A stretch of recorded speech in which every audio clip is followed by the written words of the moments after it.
Empire.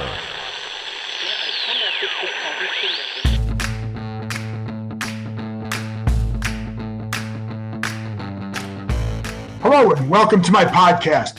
Don't forget to subscribe to the John Keim Report wherever you get your podcasts. And you can subscribe to us on YouTube at Empire Media. That's AMPIRE. It would be much appreciated. Also, don't forget to check out, now that the NHL playoffs are here, the All's Caps podcast. It's with AP writer Steve Wino, former Washington Capital Carl Alzner. That's All's Caps, ALZCAPS. There you go. Today, I'm joined by Sam Fortier from the Washington Post as we discuss the draft, some overarching themes, what it means for the season, and revisiting the Carson Wentz trade as we look down the road. The conversation took a turn toward that, and I'm glad it did, because I think it was an interesting discussion. Make sure you stick around for that. Was that the best way to go? For me, getting a veteran quarterback who can help them win more games now was indeed the right move, but we discussed this. You can follow Sam on Twitter at Sam Fortier, 4TR, Sam 4TR, that's the number 4TR, and you can read his work on WashingtonPost.com. You can read my work on ESPN.com, where I have analysis on each of Washington's draft picks, plus a story on quarterback Sam Howell's long wait. The conversation with Sam Fortier ran longer because we took a detour for that last 10 minutes or so, talking about Wentz, revisiting the options at that time. In hindsight, what was better? Was it still the right move? Because it ran longer, I'm not going to waste a lot of time on my thoughts, although I say that, and I probably have a few more things to say than I thought. I do want to address the draft, of course, in a couple ways. Yes, it's possible they drafted each of these guys a little bit too soon, or at least some of them too soon. However, if their board says that Fedarian Mathis is higher than, say, Jaquan Brisker, which it did, then that's who you take. Teams get in trouble when you have a board and deviate because of perceived needs or because of how you're worried about others might look at your draft. To me, it'd be easy as heck to win the draft. You just pick the people that everybody thinks that you should, and then you go. But if you don't like those people and you pick them, you're going to have a bad draft, regardless of what others would say. Anyway, we'll have a chance to see who's right. Maybe they're wrong. I don't know. But man, there were some crazy swings with draft picks, not just here. As an example, I looked at Mel Kiper's ESPN Plus piece where he discussed some round 2 and 3 picks that he didn't like because he felt they were big reaches. I clearly thought he was going to mention Washington for some of these because everybody else seems to. But he didn't. That was a surprise to me. He did mention Buffalo taking linebacker Terrell Bernard with the 89th pick. He was number 219 on Kiper's board. He said edge rusher Sam Williams with Dallas was slotted in the 4th round by him. He went number 56 to the Cowboys. He rated safety Alontae Taylor as his 11th best safety. He went 49 to New Orleans. New England had a few perceived reaches. I have no clue who's right with all those picks, and I'm not bringing this up to be some kind of homer. I just want to give you perspective. My point is teams, and this is what I heard before the draft, and we talked a little bit about it, but teams saw these players with a wider variance perhaps than usual because there were so many players in this draft who I think were quality players. And there were no truly guys who were just like head and shoulders elite. I mean, there were blue chip guys in this draft, but because of some of the quarterback play, it just had a different feel for it. But again, there was a lot of guys in these rounds from the late 1st into the 4th round or so. They're all over the place. I asked one respected offensive head coach about Jahan Dotson. He said he would not have picked him where Washington did. Then he added, but if you like them, you take them. Time will tell who's right. Sam and I discussed some of this as well. And again, I'm not saying they're right or wrong. I'm just saying we still have to see, but I'm also pointing out how teams were really different with their boards. And as even Martin Mayhew said after the draft, unless you know what a team's board is and you know their fits and all that, then it can be really hard to say what's a reach and what's not. Again, when it's all, it certainly looked like some of these guys may have been drafted a little bit earlier than they should have been or could have been, but we don't really know. And again, it only depends on how your board sets up. The more I watch 2nd round pick Fedarian Mathis, the more I like him for a simple reason. He gives them something they did not have up front. It's not like he's a duplicate of what they lost in Tim Settle. He's different. He's not a duplicate of Payne and John Allen, for example, even though he came from Alabama. And I say that because there's some subtle differences. Mathis can play over the nose. It's how they use Daron Payne, but it's not necessarily what he does best. It's just he's the guy who can do it. They wanted to free him up from that role. Settle didn't play that, nor did Matt Ioannidis. I do wish they had kept Settle, especially knowing they're going to release Ioannidis, but still, Settle does not do what Mathis does. So you'd still need a guy who could play that role. And watch Mathis with the Alabama linebackers. He keeps them clean. And trust me, one thing I've heard from defenders here over the last year is the need for someone who could do that. They have excellent defensive tackles, but it's not always what they do best. Allen can get upfield. Now, he can two-gap, but they want him to get upfield. So, of course, some of that is going to be on the linebackers to react faster because, trust me, I see the double teams. And I think the linebackers have to do a better job reacting off those double teams. Absolutely. And that's not on the tackles. The tackles can do that. But this is what Mathis does best. That's why they could use a guy like him. They didn't want a guy who was huge, a 350 kind of guy, and couldn't perhaps develop into a pass rusher. I don't know if Mathis will. I know they talked about that. I think we have to wait and see on that. But I know he can help them regardless. Now, if you lose Payne after the season, you have your starting defensive tackles. And it's going to be hard to pay all four of those defensive linemen. Now you don't have to. And if Payne walks, and you get the comp pick in the next draft as well. So you don't want to lose a guy, but I think you have to look at where this is going. I like the running back from Alabama, Brian Robinson, but we'll talk about more of that in a minute. Is it a little high? Yeah, probably. Safety Percy, again, we'll get into that in a minute. Safety Percy Butler might be, to me, the most intriguing player in the draft for them.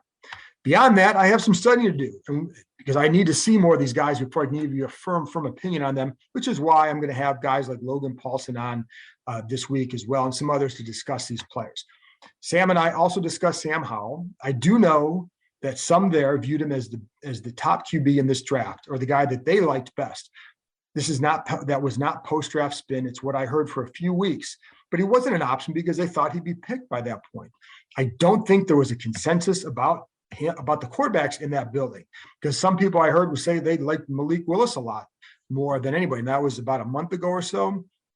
But what we know, it wasn't a good class. And I'm not wowed by Howell in the 5th round, though. Great, have at it. Perfect place. I'm not a big believer in draft grades. It's hard to know until we see them on the field. I understand them and I look at them, and I understand for fans it can be fun. And if for people doing it, it's just about having fun and what you see. It's just a starting point, sort of like a first test of the midterm, with the final grade on the field weighed a lot more heavily. They get credit to me for adding a couple picks, but while the picks made sense to me, because I think they found 3 or 4 players who helped quite a bit this season. You can look at each of these 4 picks and wonder about what they're going to do. I mean, that's a definite. If these guys all do well, this class becomes an A. And I think each of those 4 picks, including Butler, can go in and I think help them quite a bit. Butler on special teams, and then evolving into a role from scrimmage if the speed and his toughness translates the way they hope. If that does, and you get 3 or 4 guys out of this class right away who help, that's a really good class. And that happens, that becomes an A. I think because the first 3 guys will help enough, I think the floor is probably a C. They do need to emerge as more than just helping enough for this franchise to take a step. And again, we talk about more of this stuff in a minute. So anyway, that's it from me. After this break, I'll be back with Sam Fortier from the Washington Post. What stood out about the draft to him? And would he make that Carson Wentz trade knowing how this weekend played out?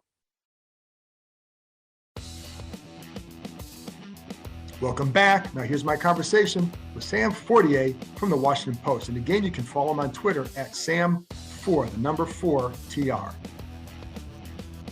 Sam, before we came on, we were just talking about how pretty much exhausted you are after a weekend like this. And it's not like we're not doing heavy lifting. We're not saving lives. But for some reason, the draft process, it's a long time. Probably because you get home late and you get all that stuff. So how are you feeling this morning? Pretty good. And I just want to show for people who are watching the podcast. For people who are listening, I'm holding up a sheet of paper that says "Reserved for Slacker Sam." That Kime put on my chair at the media annex opened at 11 a.m. on Saturday for day 3, and I walked in at 11:07, and Kime had already, football guy, Hardo, put that on my chair. So I think that I'm tired because the expectation was if you're 7 minutes late, you're slacking. I mean, you got to call it like it is, Sam. Sorry, but it was funny because I was kind of hoping you come up a little bit later. But anyways, it's, again, we're not doing anything other than following the draft. And there's a lot going on with the draft. So I am curious, we'll start with this, like your general impressions of their draft.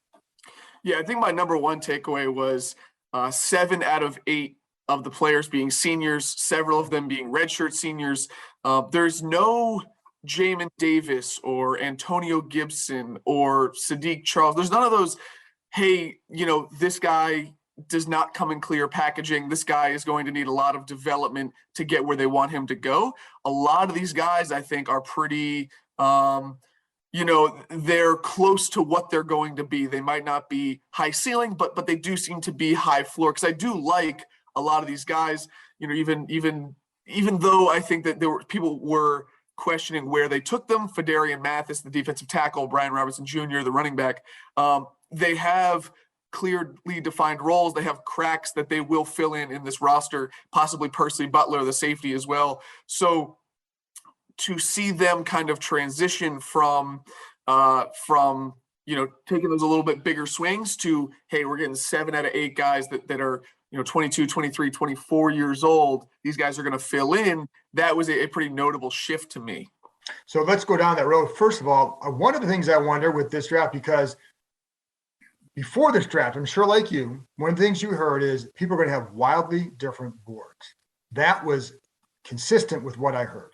And I think it showed up in how others perceived what they did and what they end up doing. But I also wonder with those seniors and how much of that is a function of what they're looking for, do you think, versus the COVID year, the pandemic year, which pushed a lot of these guys. Maybe they would have come out a year before. Now they go back and they're a little bit more proven. But I wonder how much is a function of that as well. Yeah, I think that certainly it's probably both. And you saw a lot of people go around the board. The Patriots drafting that Baylor receiver Tyquan Thornton way ahead of time sticks out to me as well. I mean, boards being different, I think, happens every year. But to me, it wasn't a, hey, we're going to do this for the first few rounds. This seemed to be it was a definite an organizing philosophy. And I know that when you asked Ron, hey, considering where your roster's at, was this a focus? He kind of downplayed it, but it seems to me like the proof is in the pudding. The only underclassman they took was Sam Howell, the quarterback. And so I guess to me, it definitely seemed more of a theme and more of a shift than a coincidence. So why do you think that, and I think the easy assumption is he's made a big deal out of going into year 3. And this has to be the year you elevate. How much of it is that versus something else? The question of this offseason is Carson Wentz closer to the quarterback they think he is, or is he closer to the quarterback most other people think that he is? And so what I took away from this draft is whether it be Jahan Dotson or Cole Turner or some of these guys that come in and have obvious skill sets, have obvious contributions, and could be expected to step in right away, is they want to give him the highest chance that he can to be the quarterback that they think he is. Ron talked about Jahan Dotson's interior route running, the 50-50 balls, the position flex of this year, if you will, the hot buzzword has been catch radius with Cole Turner and Jahan Dotson. So I think this is, most of this. Brian Robinson obviously fits that short yardage back that Peyton Barber was. And Ron said that, depending on game flow, they could lean on him and not AG because AG is more of a slasher. So to me, this is all about maximizing Carson's chance of being that quarterback. Sure. And I think you talk about, too, the one thing you heard about Dotson that I heard a few times, most pro-ready. They felt like he and Olave were the most pro-ready receivers. And it's not like Dotson went, but 16th overall.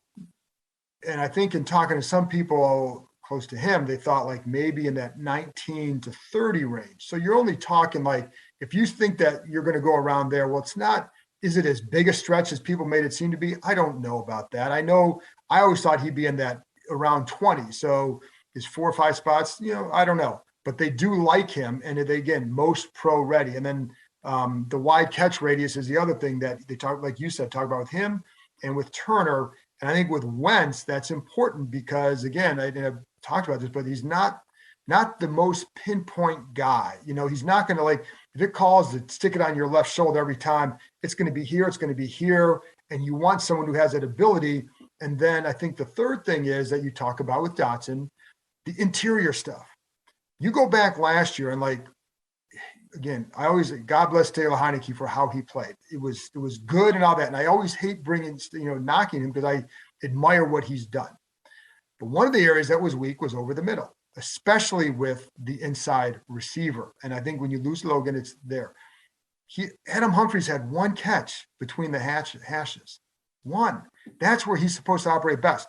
So can Dotson then, the combination of Dotson and Wentz, be more effective in that area? And I think that's something else to consider as well.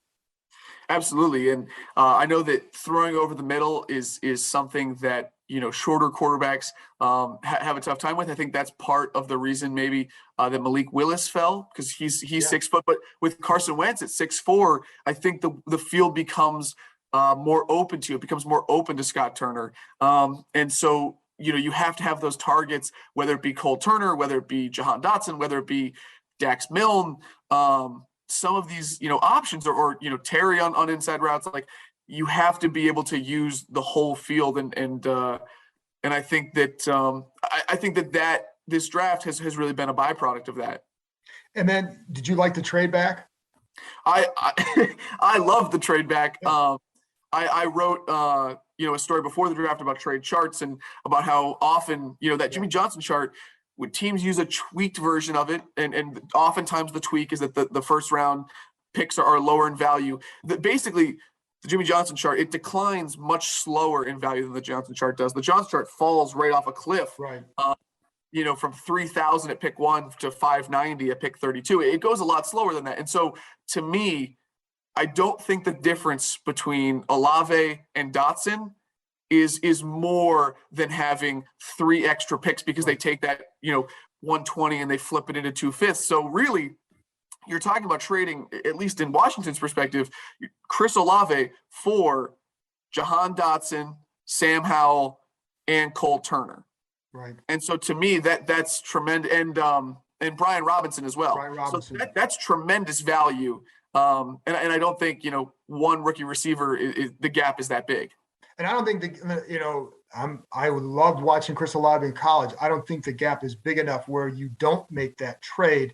I think if Drake London is there, they would not have made that trade, because I also think that London would have given them something they didn't have as far as the size goes. So with Dotson, you're like, okay, there's a few guys that could be there at 16 that they like, including Dotson. So yeah, I agree with that. And the other thing, it's funny because I know, again, people weren't thrilled. Tom McShay listed him as one of his favorite pick for Washington because he feels he can make an instant impact in that offense. How big an impact do you think he might be able to make?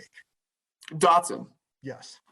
Yeah, I think pretty big, just because assuming there's a lot of assumptions that you got to make in May, but let's assume that Curtis Samuel is healthy and that they have it's a big one. Yeah, I think it will be. I think he will be, but who knows? I mean, right. Let's assume they have their full offensive complement back. I know Logan Thomas is also a question, but if you're doing it right, I think that Jahan Dotson and his pro readiness over the middle, I think you'll see that right away. And because then when you have a quarterback that can make all the throws, when you have the route tree open up, when you can throw between the numbers and be more of a threat, I think you'll see the offense take on a different hue, and it'll be more productive. Obviously, last year, Taylor Heineke, every time he had to throw deep, again, like you said, like, not to knock the guy, but all his throws downfield, there wasn't that zip on him that made the defenses, I think, respect him in the same way. So while Carson Wentz isn't going to be the most accurate, he's certainly going to get the ball there. And when you're talking about the ways that you can threaten a defense and forcing the defense to respect you, I think that Jahan Dotson being a part of that contingent, I can see him stepping in right away. Now let's get some other picks too. Fedarian Mathis. Now I like the guy for a couple of reasons, because he's a personality. He was fun to talk to. So for us, it's going to be a lot of fun to talk to him. I know that there was what he said about where he thought he would go, late third, maybe fourth. And I know, like, then you hear from the agents, like, well, she was managing expectations. And I think even Rivera said that.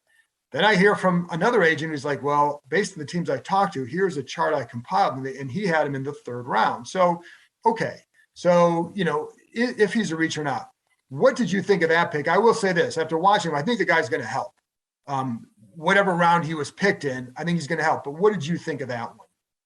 I think there's two conversations we can have here. And the first is the idea of a reach, right? Which Right. I think people were talking about all weekend with the Patriots and Cole Strange, the guard out of Chattanooga.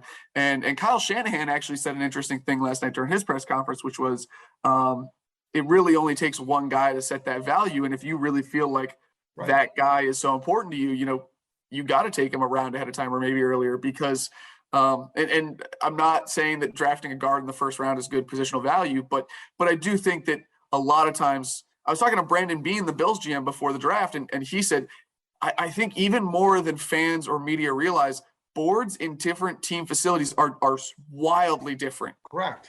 And so I think that's really important. That after the draft too. Martin Mayhew said that after the draft. Right. No, that's a good point. And so for, I guess the idea of a reach football team building is highly contextual, different timelines and everything. So I get why some of those things happen. With Fedarian Mathis, while, he does seem like a reach, I agree with you. Like, it seems like, he's really good at two-gapping, stopping the run. He has that traditional size. I don't know. I know that they said Martin Mayhew said he had sneaky pass rush ability because he had 9 sacks last year. I guess I'm not as sold on that, just having looked into it a little bit initially. But obviously, when you're talking about an Alabama guy that can come in and play here, I think that he'll serve that role that they need him to with Ioannidis and Settle gone. I think, and the thing that I look at with him is, for the pass rush is, if you're going to draft an interior lineman higher, he needs to have some level of that. And it's why that I wasn't sold on them drafting Payne where they did a few years ago, because I didn't know if he would have that. And he's not a great pass rusher. He can do it, but he's not a great pass rusher. With Mathis, the one thing that, you do worry about that, but the one thing I really like from him is that he can occupy blockers. And with these linebackers, like, that's one thing that I know there's with some of the defensive players, like, that's one of the things that they talk about, is they need a guy who can do that.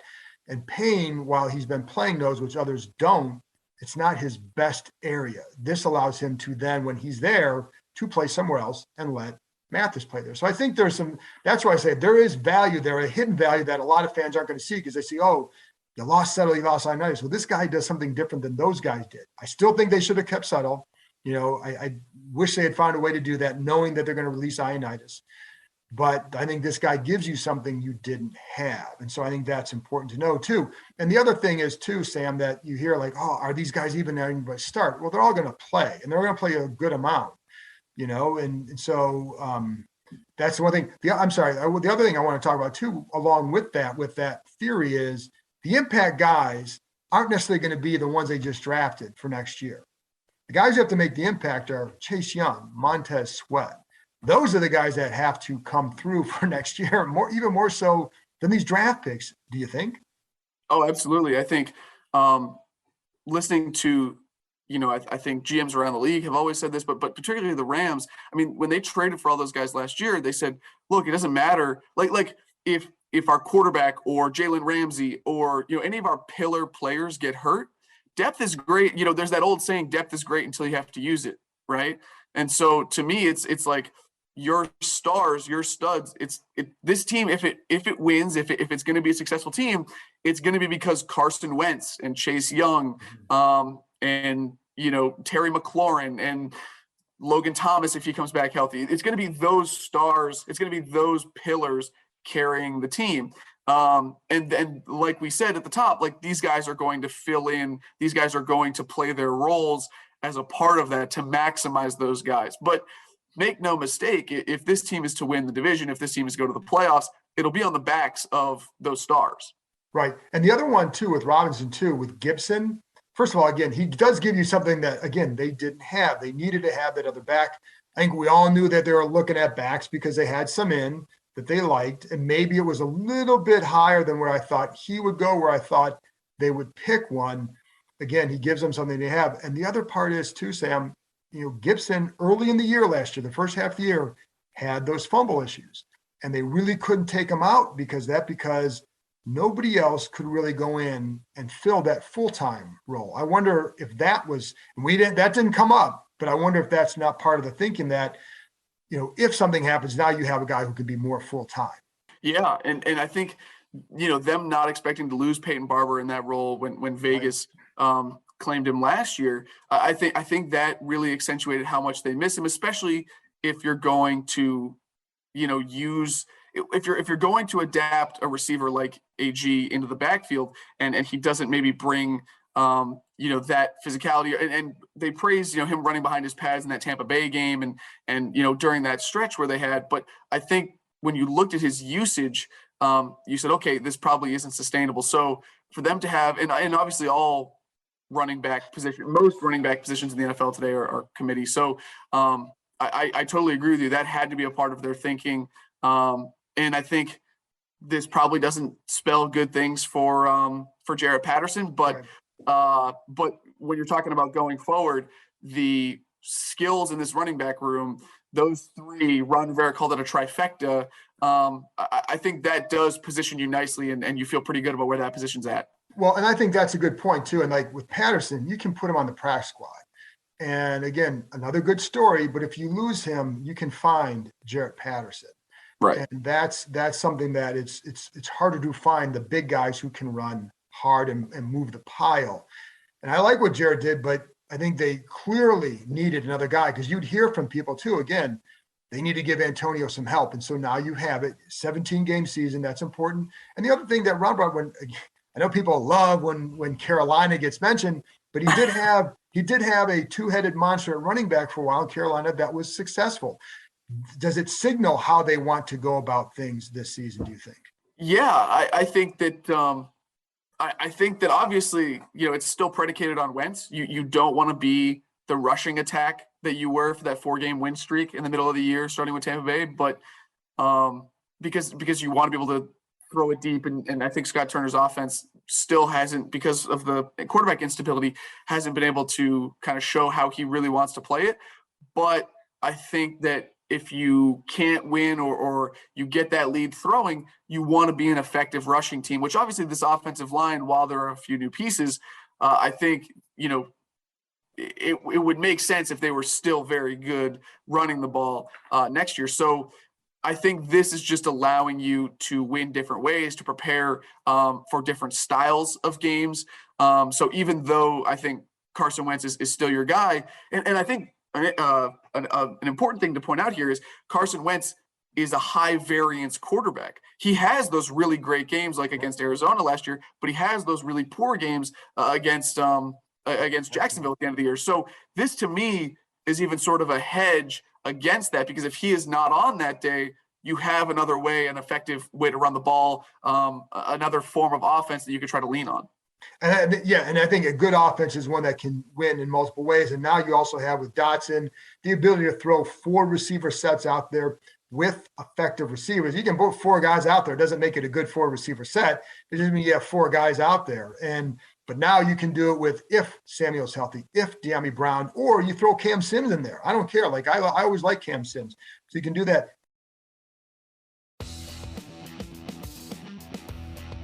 The other thing that came up too, physical, tough. We heard those words a few times in the post presser yesterday too. And I think somebody even asked, like, does that mean you weren't tough enough? I was like, well, no, but you always want to get tougher.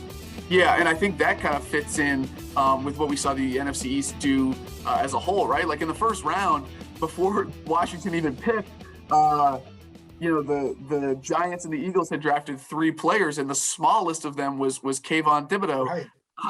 who is like I think 6'5" and 260 because you had that big tackle in New York and Jordan Davis in Philly. So I mean, the NFC East got bigger and badder during the draft, and so to me, this was Washington's counter move.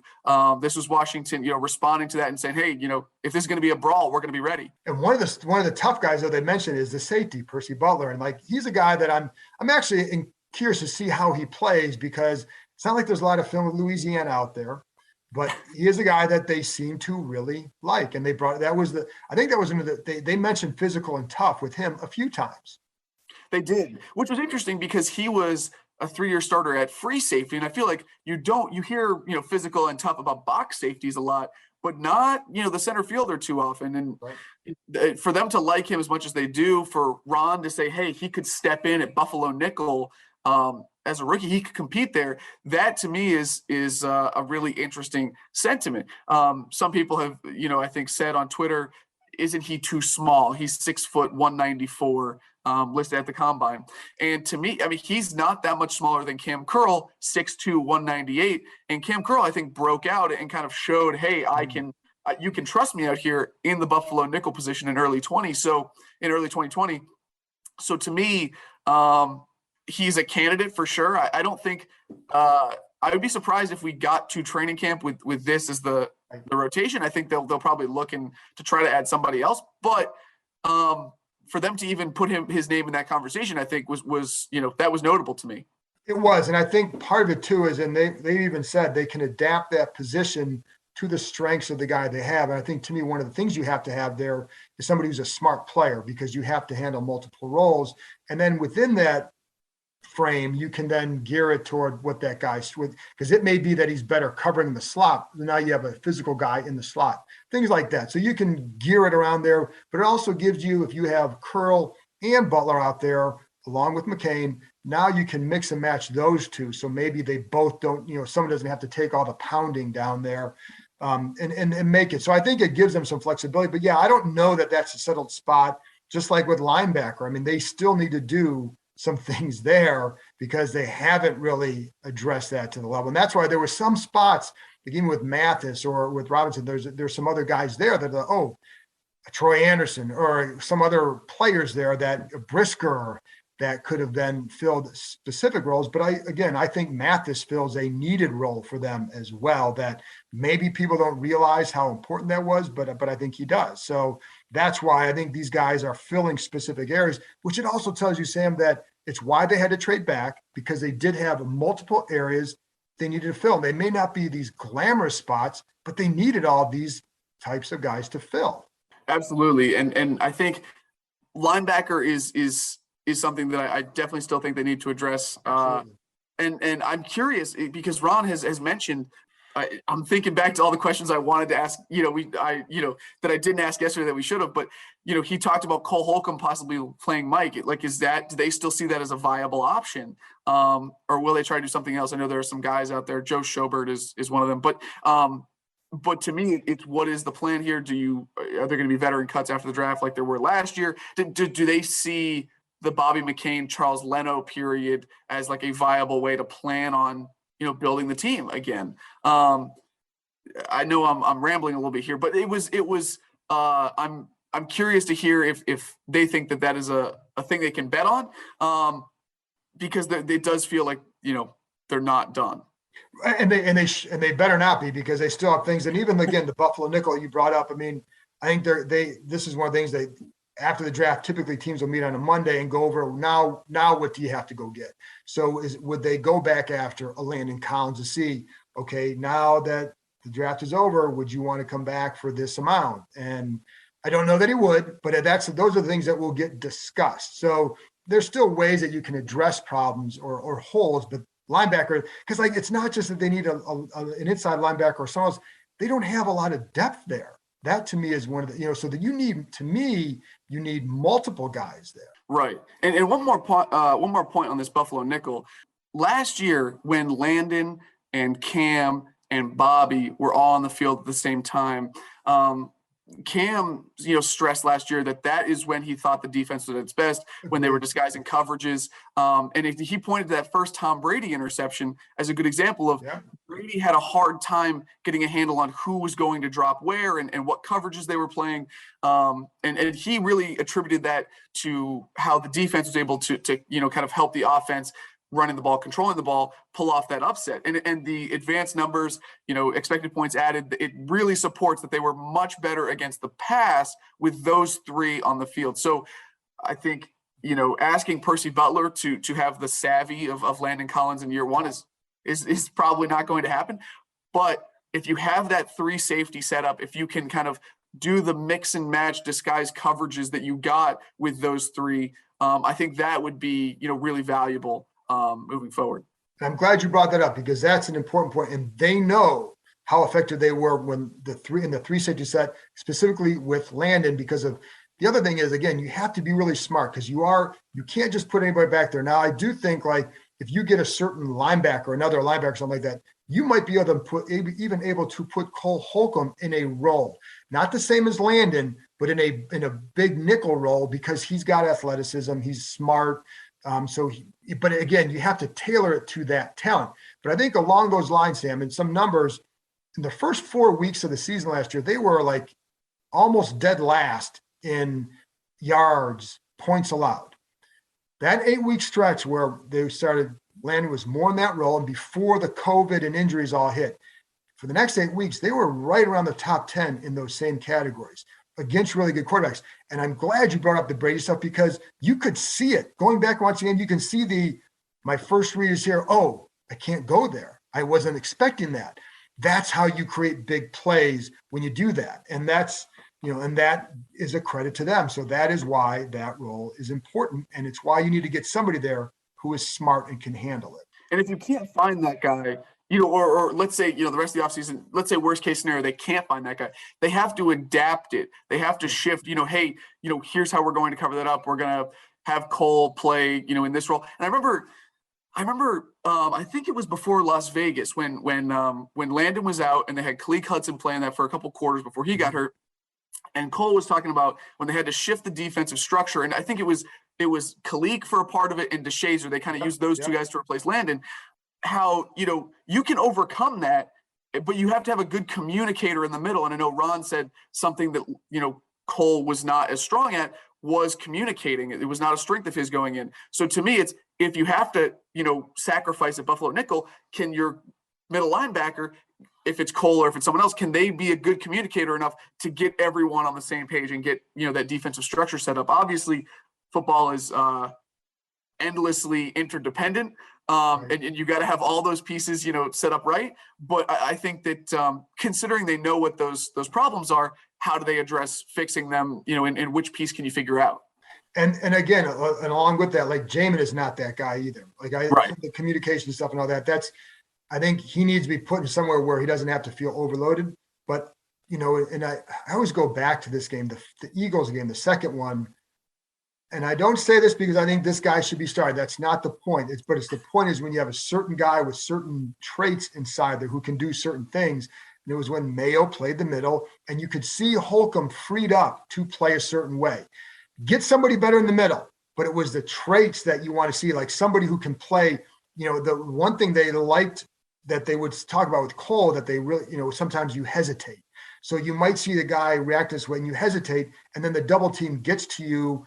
And whereas if you go fast, a Kuechly type, right, who is a Hall of Famer or will be, but, you beat the double team. So either the double team comes off too soon and the tackle wins or you beat it. And too often they weren't doing that. It was too much. I think I see this. Oh, I see this. Oh, now I go. But when Mayo was in, they actually played the run well against that game because he was decisive. Again, he's not a playmaker. He's a backup, maybe a backup to a backup.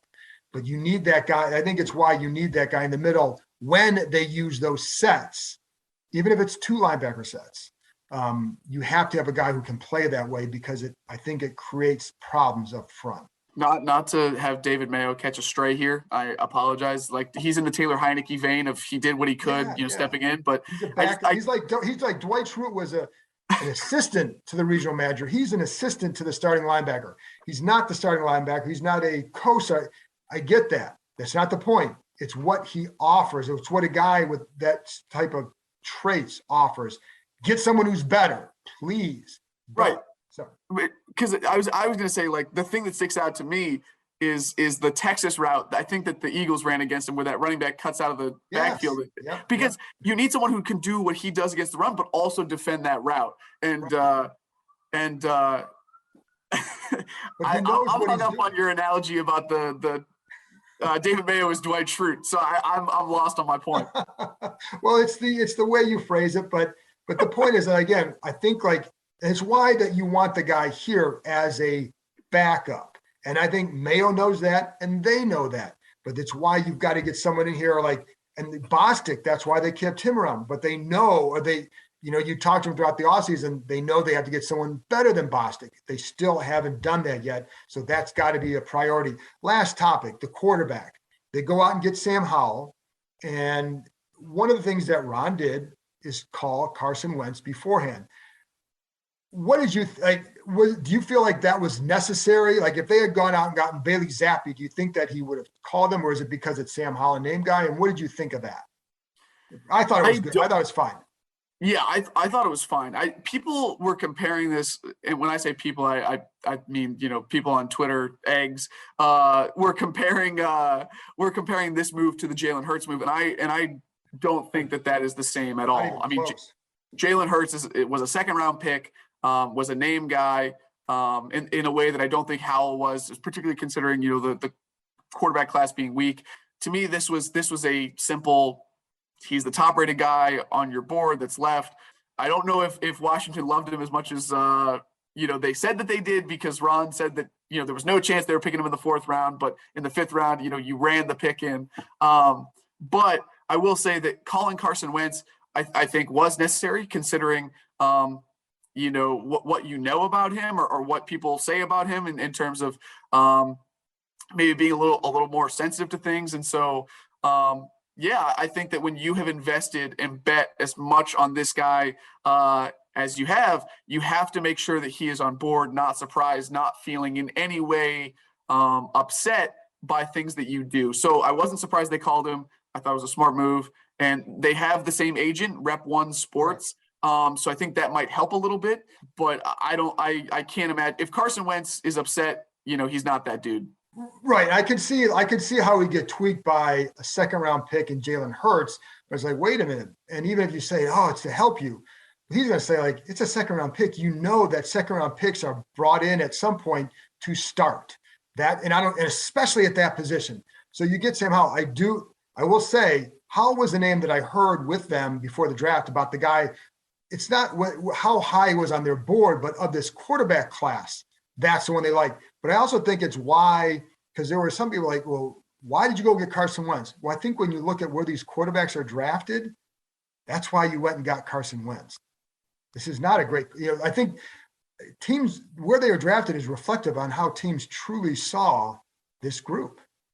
So, interesting question, in my opinion, because weak quarterback class, right? Like, not a great. You took your shot on Russell Wilson. You didn't get him. Would it have been, because Ron has talked about how important year 3 is, right? Seeing that growth, not being in purgatory, with quarterback, finding an answer. Looking back, with retro, the hindsight being 2020, it does seem like Carson Wentz is about as good as they could have hoped for quarterback this offseason. If you're not going to get that top guy. Would it have been acceptable, considering that what Carson cost them in terms of picks, in terms of salary cap? Would it have been acceptable for them to punt until next year? The fan base probably, and we probably would have said, you got to take a shot at some point. But looking back, if you said Carson Wentz is the best we can do, we don't think he's a guy that can become a perennial, we don't think he can be a franchise guy in the way that we think. Would it have been acceptable for them to go through this offseason and say, no, it's not the right year, we're doing it next year, even though this is year 3? I think it's a fair question, because then in that scenario, you're going after Mitch Trubisky and maybe trying, and if you don't like these quarterbacks, maybe you go Trubisky and Howell and Heineke and say, we'll roll the dice again next year, because right now it appears to be a stronger draft class. So if if nothing else, maybe you don't get the top couple guys, but a good player may fall to you wherever you're at, or maybe you can put yourself in position to go get them. So, I mean, it is a fair question. I do think though that they look at year three so heavily, and I think they should. Like, you need to generate some excitement with this fan base. You need to start winning at some point, and I think that's why you go out and get Carson Wentz. So, I think this is a couple-year deal, and then you reevaluate. That's how I've always viewed it. It's got to be at least a 2-year deal. I'm not buying the 1 year is okay anymore, because you did invest enough that I know financially you can walk away from it, but the 2 picks and the cap space that prevented you or made you do certain moves, it's why it's got to work. But yeah, I don't know. What do you think? Like, what do you think? Like, I think it's still, I would understand that way too. I kind of like this way better, because I think with Wentz, you get a guy who can play to a certain level. Other ways, the other way too. But what do you think? You are definitely gaining some certainty in what Carson Wentz is when you trade for him, and I think that's that's a totally defensible position.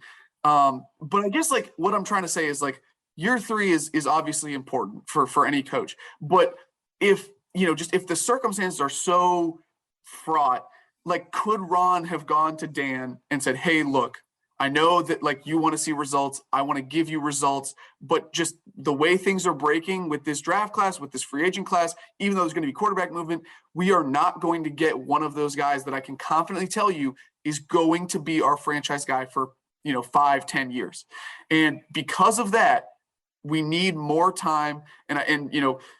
I get why people wouldn't be open to that explanation, but if Ron went to Dan and said that, and said, "I know that this is not going to excite the fan base. We're not going to make big moves this year, but long term, this is the right way to approach it as a franchise."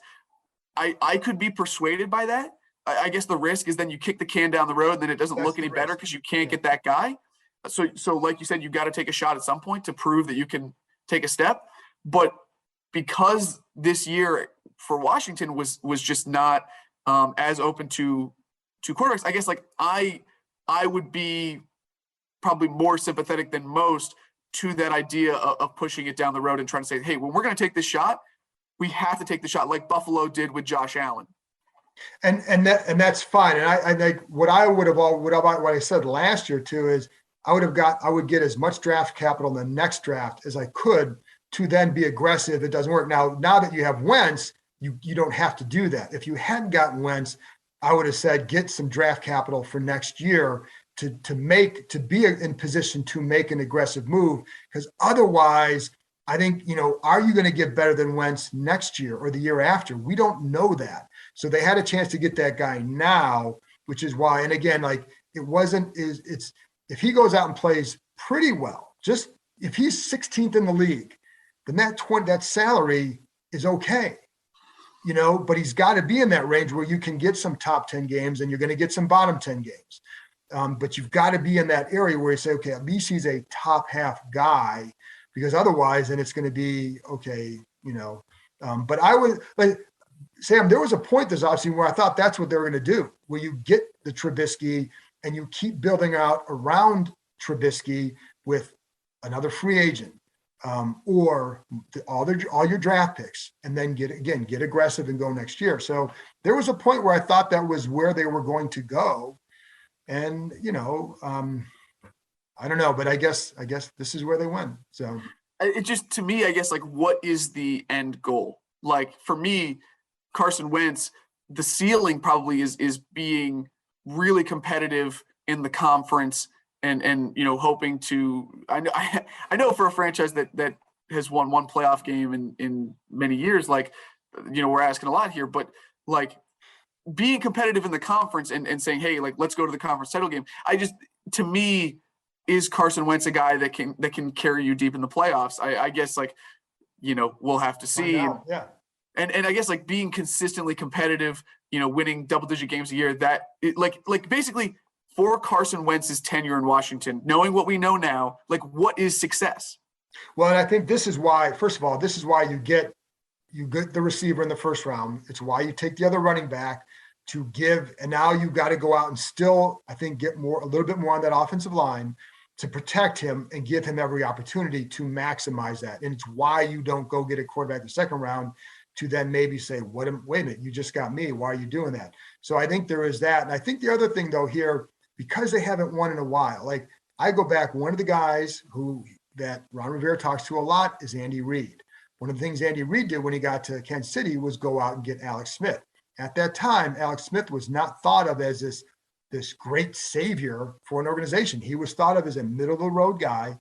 Andy Reid, they maximized Alex Smith to an extreme, and he did well for them. And there were things he did well that they capitalized on.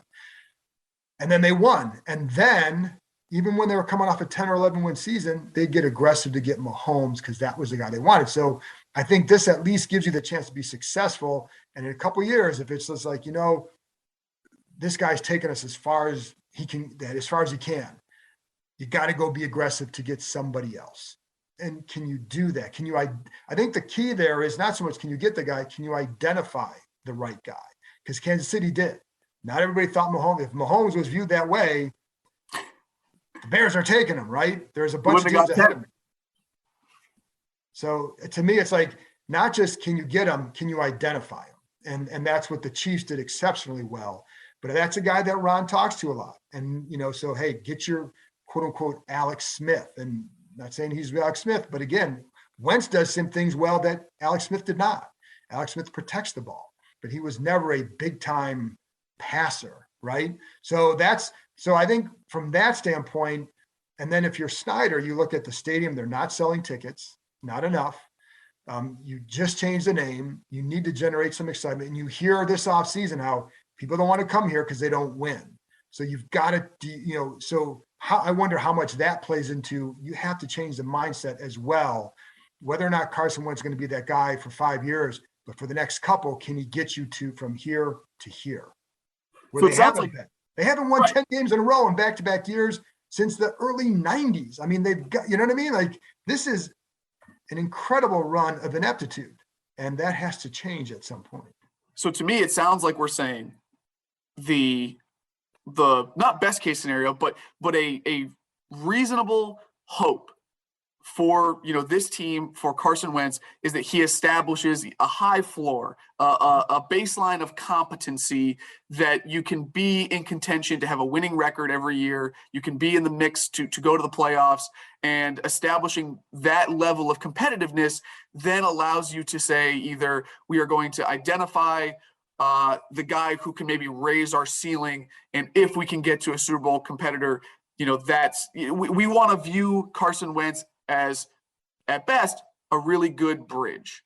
Right. And I think a bridge, and a bridge without necessarily the heir apparent on the roster right now, because for the next couple of years, I mean, Carson Wentz has played well enough to do, even the Eagles a couple of years ago, he was doing pretty well. So, and I know that we all know the red flags. We know the issues, the flaws, not a perfect quarterback. But the other thing we've seen, Sam, too, is like, for example, what if in a couple of years, a quote unquote Russell Wilson type becomes available, and they look at Washington, you know what? Washington's won 10, 11 games with Carson Wentz. Look at that defense. Look at this.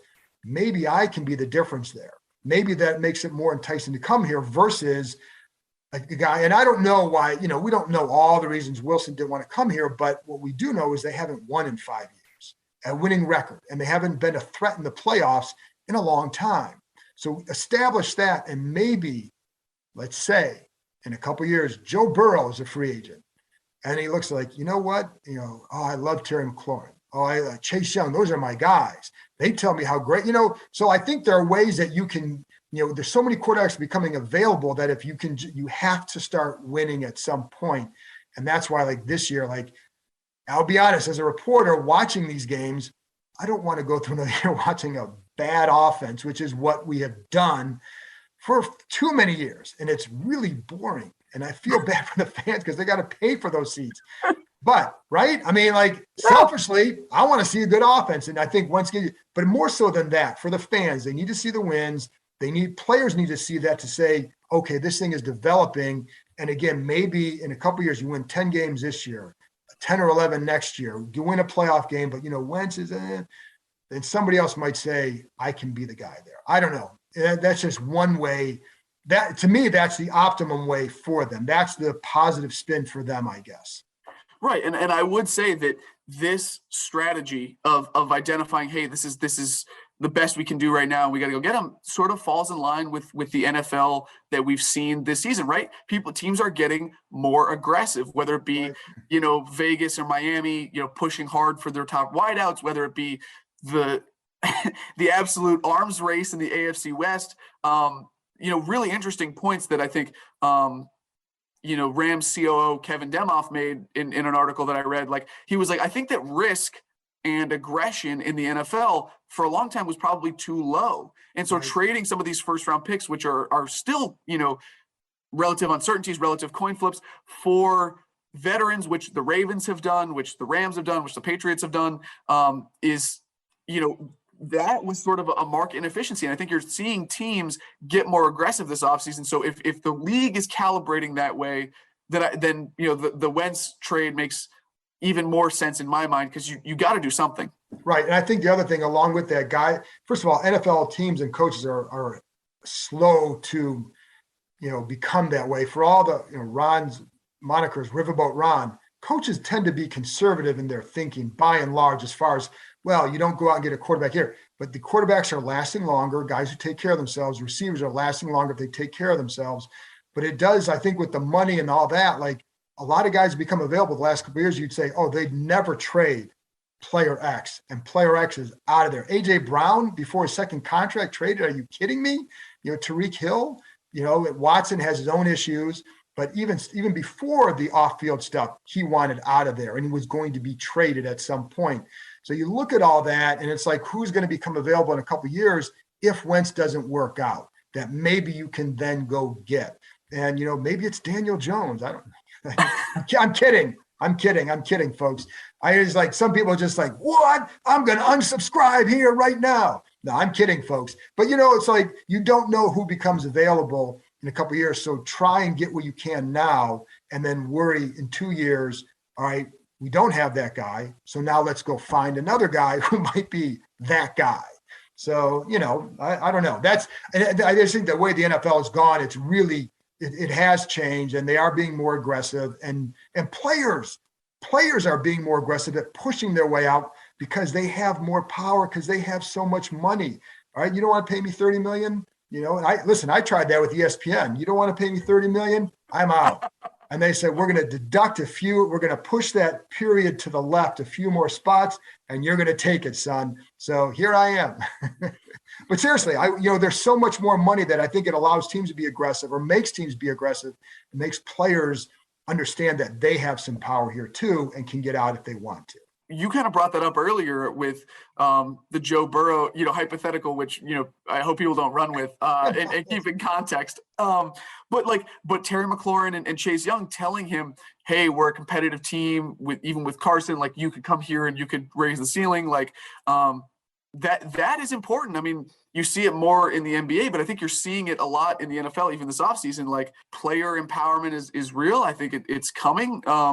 And so that is going to be, like the Packers, I think in the past, like, you could have just told Devonta Adams, we franchise tag you, you have to play on it. But he was able to force his way out. So that is very real. And I think that showing like what your locker room thinks and showing that progress, and then having, I guess, like, quasi recruitment again, is totally, I think, going to be a real thing. And another reason why, you got to take that step forward.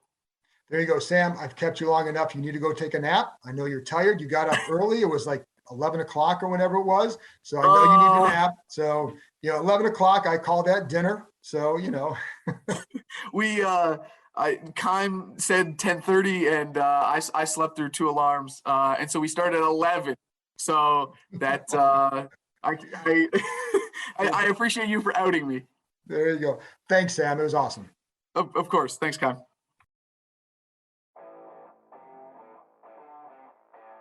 That's it for this episode. Thanks to Sam for joining me, and thank you, as always, for listening.